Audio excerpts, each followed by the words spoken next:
Hello friends, welcome to this series of UiPath tutorial. No matter even if you are a fresher or a experienced professional, this tutorial series is definitely going to add new skills to your resume. During this tutorial series, my agenda would be as follows.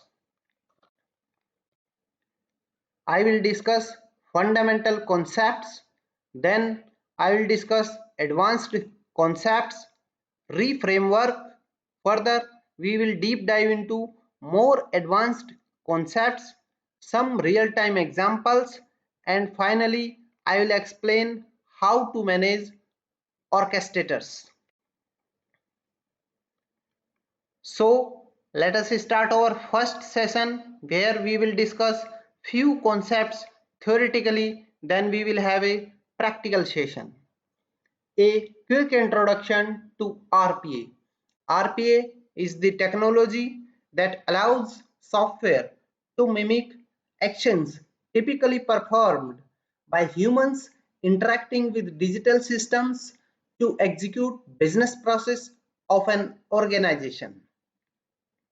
So term robotic refer to an entity or software that mimic human action, and a process is a sequence of steps that leads to a meaningful result. Final terminology: automation means any process performed by robot without human intervention. Using RPA, we can automate applications that are having below features: are highly manual, perform repetitive tasks in nature, is rule-based, have low exception rate, and electronic readable input. What does robotic means? It does not mean a physical robot. It means robotic software. Surprisingly, robotic term is taken from the scenario that humans behave like robots due to workload of same repetitive nature, and purpose of RPA is to automate such tasks. Why to learn UiPath? There are many tools that provide RPA solution, but the leaders in the market are UiPath, Blue Prism, Automation Anywhere. So it is good choice to learn this future technology. Variables. Variables are simply container that can hold many values of same data type. Below are four key properties of variables. Name. It is an identity given to a variable. By using this given identity, we can use this variable later in our project. Type. This specifies what kind of value a variable can hold. Scope. It specifies part or area of our project or workflow where this variable can be accessed. Default value. It is an initial value we provide to a variable. This value can change anytime during execution of our program.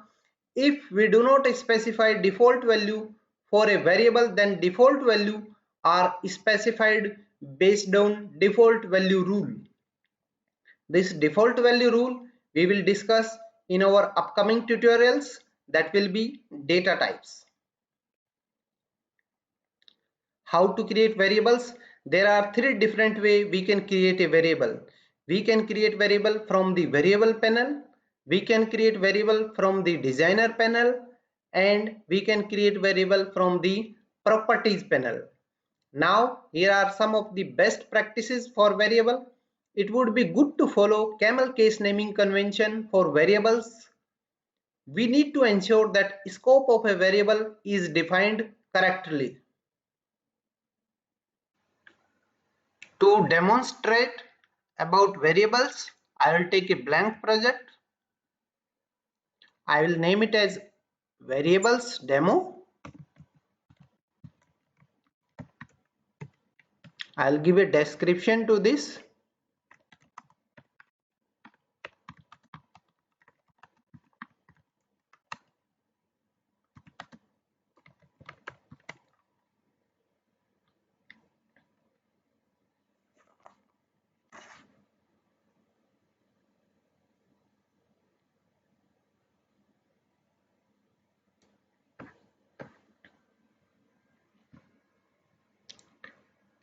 As we can see, there are many types of workflow we can create using UiPath.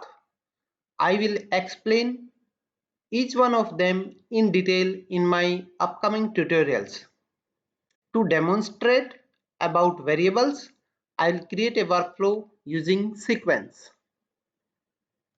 I'll name it as create variables, create var.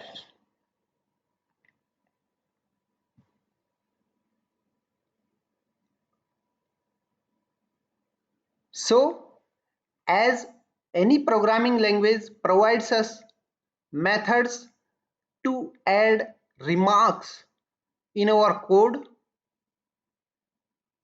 in the same way UiPath provides annotations. So let us add some annotation, or you can say remarks. I'll write this workflow demonstrate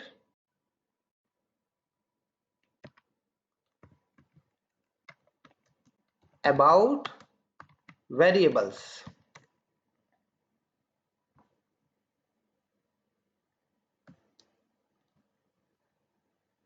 I will take a input dialog box.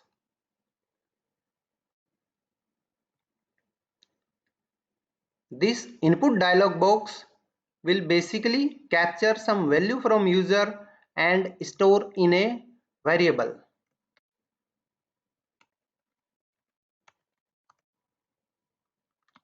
Enter number. I'll say enter first number. Now as you can see, there is a property of this input dialog box result. Here we can specify that variable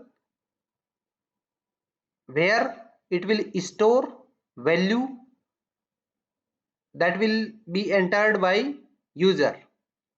So we will create a variable. So let us have a look at the first way how can we create a variable.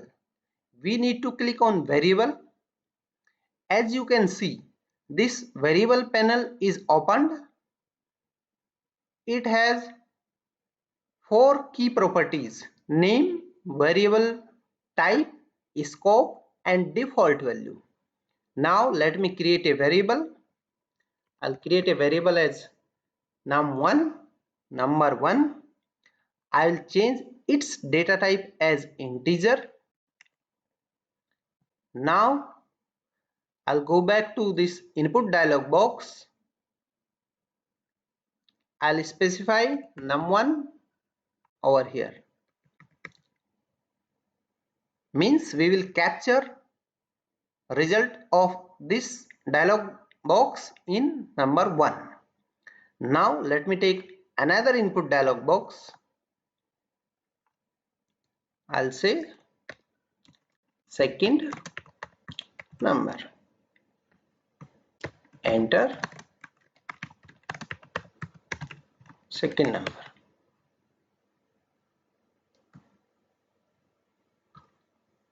So now I'll tell you the second way of creating a variable.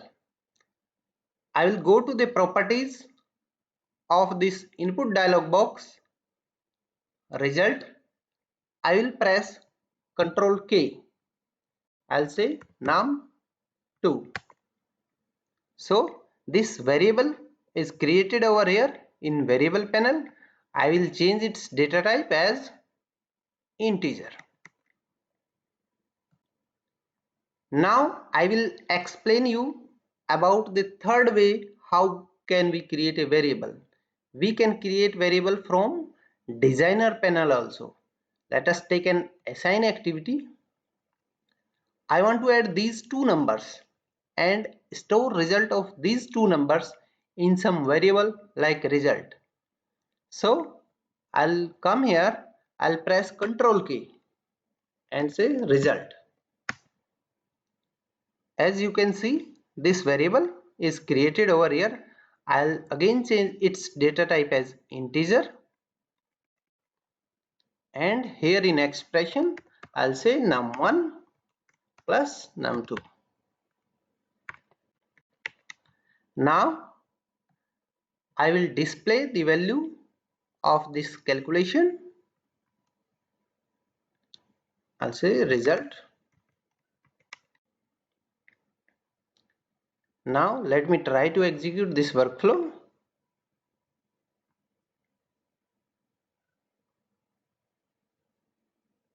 It will ask us to enter first number. I'll enter first number as 10. Now second number as 8. So it is displaying sum of both numbers.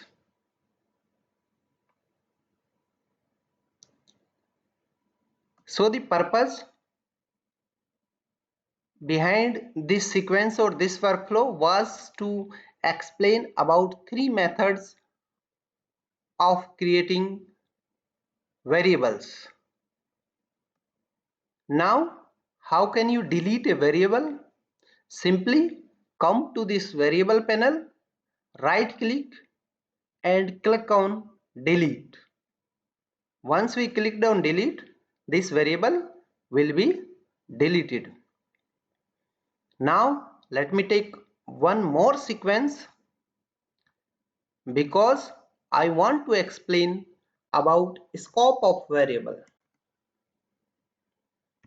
I'll name it as var scope.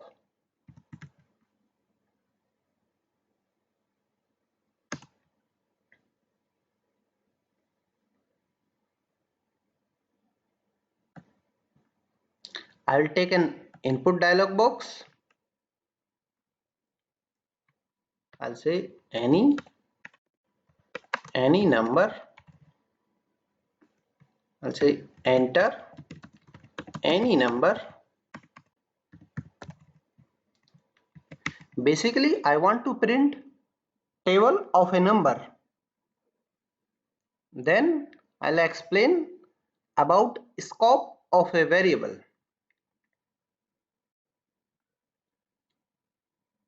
So let me create a variable as num1. I'll change its data type to integer. I'll capture value of this input dialog box to num1. Now I will take a while activity.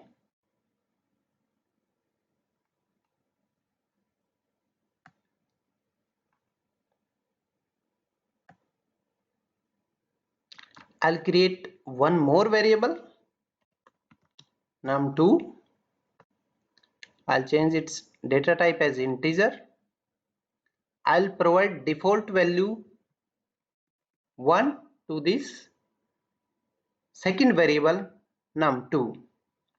Now within condition of while loop, I'll say num2 less than equal to 10.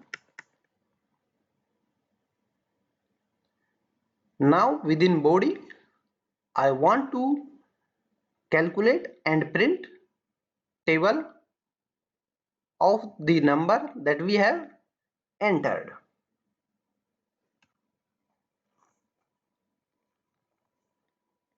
So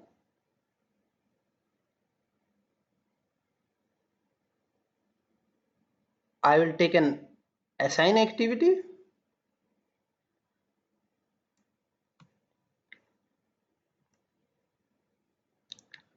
I'll press Ctrl K, result.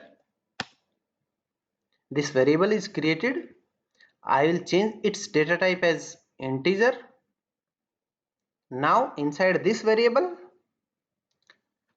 I'll calculate num2 into num1.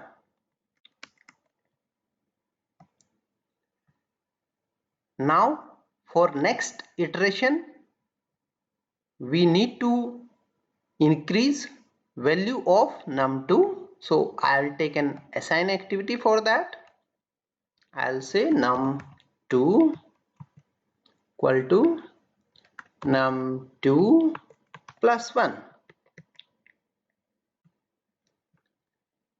Now let me print value of this calculation.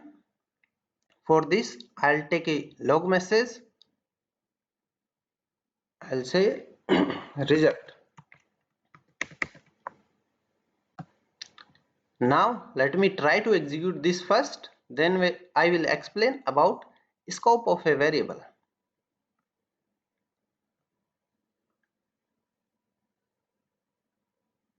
Enter any number. I'll enter 5. Execution is complete. Now let us go to output section. As you can see, this table of number 5 is printed successfully. Now this is our sequence. When we click on this sequence, it is showing it has two variables, number 1 and number 2, and scope of these variables are sequence. Means within this sequence we can access these variables anywhere. Now I'll click on body of while loop. Now it is showing there are three variables, result, num1 and num2. And now here, as you can see, within scope of num1 and num2 is sequence, but scope of this variable result is body of while loop. Means if we will access this variable result outside while loop body, it will give us an error. So this is the basic of scope of a variable. Now I will take one more example, as I want to demonstrate about basic working of flowchart. I'll name it as flowchart example.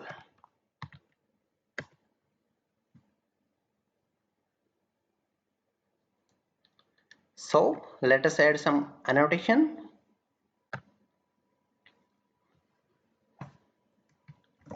This flowchart is to demonstrate basic working of flowchart. That's it. Now again I will take a input dialog box.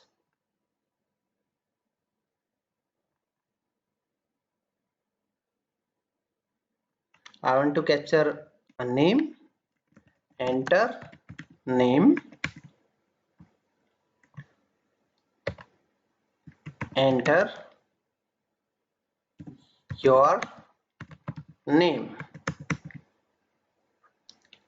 I'll store value of this input dialog box to a variable name. I'll create a variable by pressing Ctrl K, name.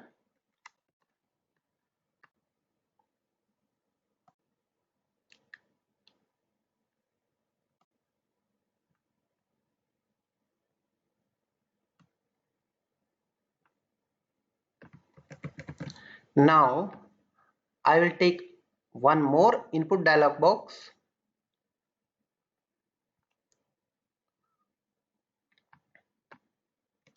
Score. I'll say enter your score. Now I'll store value of score in a variable score. For that I will create a variable by pressing Ctrl K, score.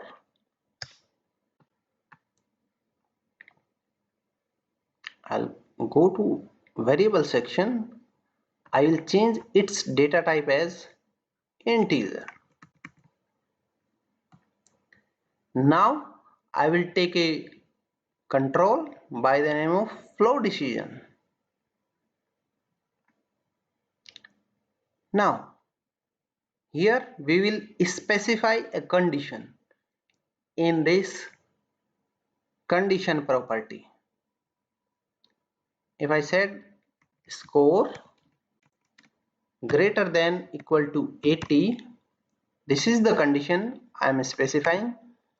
So as you can see from here, there are two sides or two-way flow can be executed.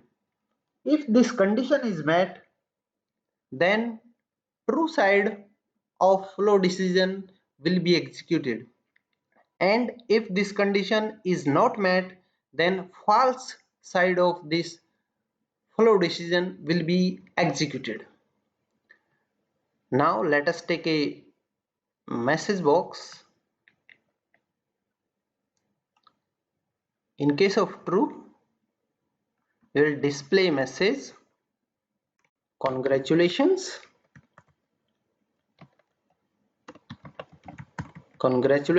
then name. I will take one more message box.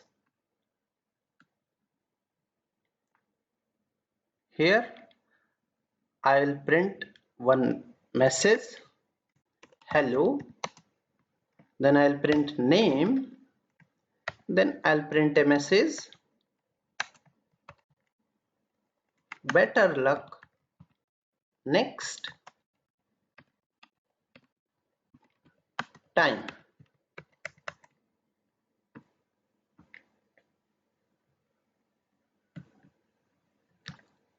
So let me try to run this workflow.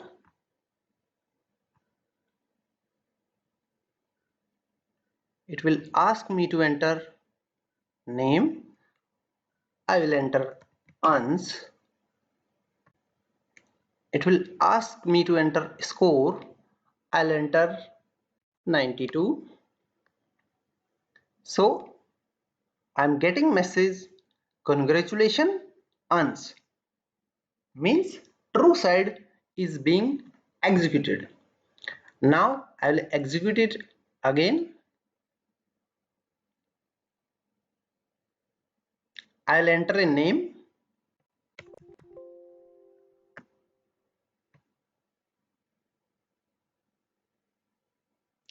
As Vipin. I will enter a score, say 75. So I am getting message hello Vipin, better luck next time. So these are the three examples I have demonstrated in this session. My basic purpose behind these three examples was to explain about variables, scope of a variable, and to explain about the difference of sequence and flowchart. In sequence, all activity are executed in sequence one by one. First one is executed, then next one is executed. And within a flowchart, we can iterate, or our flowchart can move in different directions based on conditions, based on some decisions. With this, I will wind up today's session. Please like this video and subscribe my channel.